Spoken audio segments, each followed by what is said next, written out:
من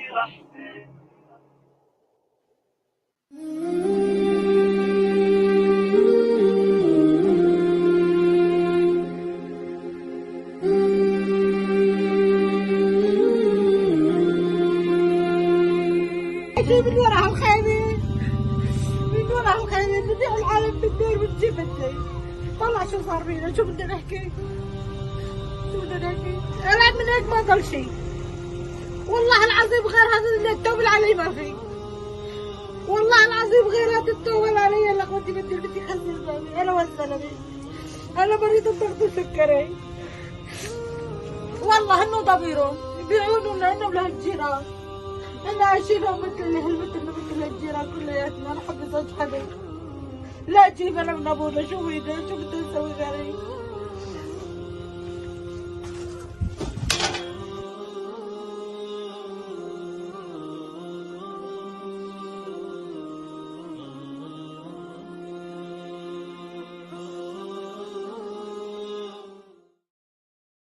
Bismillah ar-Rahman ar-Rahim. Assalamu alaikum. Welcome back.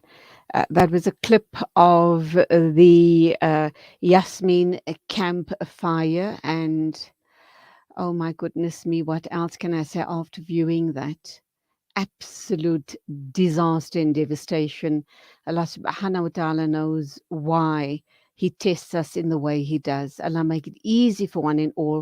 Allah softens our hearts so that we can dig deep into our pockets and help these people at the Yasmin camp to try and rebuild their lives, inshallah. Let's talk with Fatima Kaisi. She is she's a representative in Lebanon of Africa Muslim Agencies to talk to us about this issue and also give us more eyewitness account, up-to-date information as to what exactly the people are doing there to try and get some sense of what their lives looks like right now and how they can move forward after this absolutely devastating fire. Fatima Kaisi, assalamu alaikum to you. Welcome to the program. Assalamu alaikum, Sister Judy, and everyone who's hearing us. Hope you're doing well. I can't even begin to tell you just how saddened and devastated I'm feeling right now by viewing that clip of that sister showing us that there's absolutely nothing left of the camp and she doesn't even know how they're going to start from scratch. There is nothing to start from. Yes, Sister Judy, it's really hard, especially that these families, elderly people, children have already passed through a lot of tragic situations from the Syrian war, and they sought refuge to Lebanon so that they can find a safer place for their families and to have a better future for their children. So losing this out of a sudden, it was really a shock for these families, especially for us as well, because we always visit them in their tents to check on them, and we always support them as Amma. So it's really hard for us to witness this situation with them as well. Fatima, do we know how the fires had started and exactly how many families have been affected by this very devastating disaster?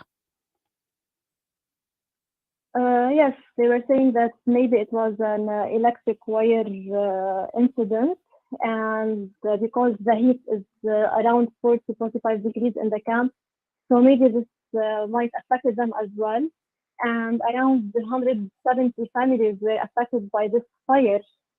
So hundreds of people now are homeless. They lost their tents, belongings. Only this, the kids lost their Amman school bag, uniform, stationery. So it was really hard and tragic.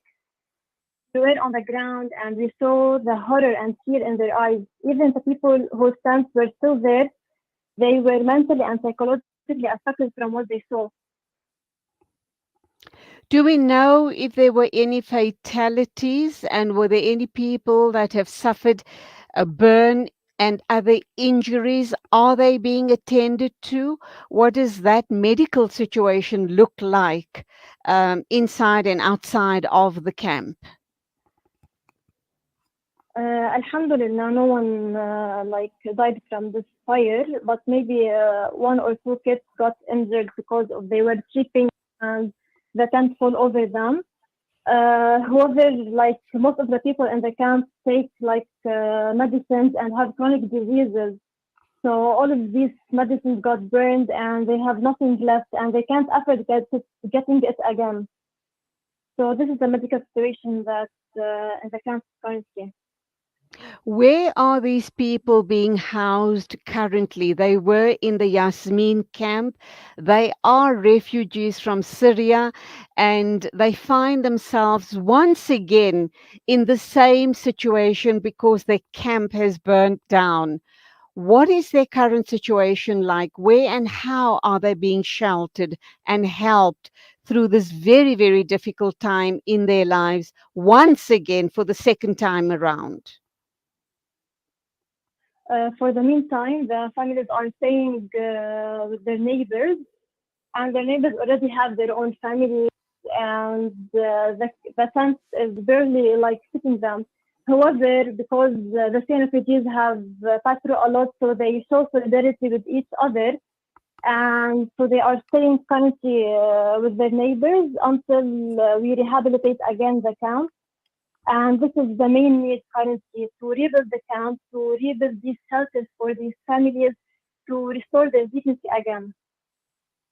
That does mean that us as Muslims all around the world have to make a concerted effort to make sure that funds are provided to Africa Muslim agencies so that the rebuilding of this camp can start sooner rather than later and try and lessen the hardship of the people that were affected. They're already living in very difficult conditions in these camps, and this has just added to their already very heavy burden. So, what can you tell us from the point of view of Africa Muslim agencies? Our team on the ground has already started distributing hot meals because food is really essential for these families to survive, and distributing water on daily basis. However, we urge everyone who's hearing us now to make big dua for these families and I to mean, donate to Africa Muslims Agency so that their contributions will play, inshallah, a crucial role in helping these families recover from this disaster. And we're committed to ensure that every donation goes directly towards aiding these affected families with providing them with the shelter and essential supplies they need. And, this stand for these families is their home, is their way to spend all their time as they study, they eat, they sleep in the stand. For these families, this is their only hope to stay in Lebanon. Fatima, are you aware that foreign aid is starting to come in either directly or via AMA? And for people listening to us this morning, how can they make sure that their money reaches the camps sooner rather than later so that the rebuilding can start right away? We urge everyone to donate now to Africa Muslims Agency, and inshallah we'll start immediately in rehabilitating the camp after getting the permission from the government, and so that we can let these families restore their dignity as soon as possible. Inshallah. Inshallah, Ameen. What about a psychosocial support? Because these people have truly been exposed to terrible trauma.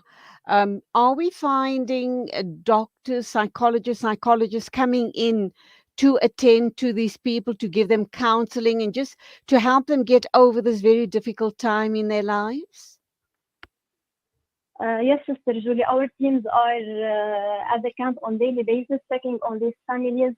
And when we were on the ground, they really felt like at peace because they know when they see Amma in their camp that the assistance will come, inshallah, because they're used previously that African Muslims Agency always supports them.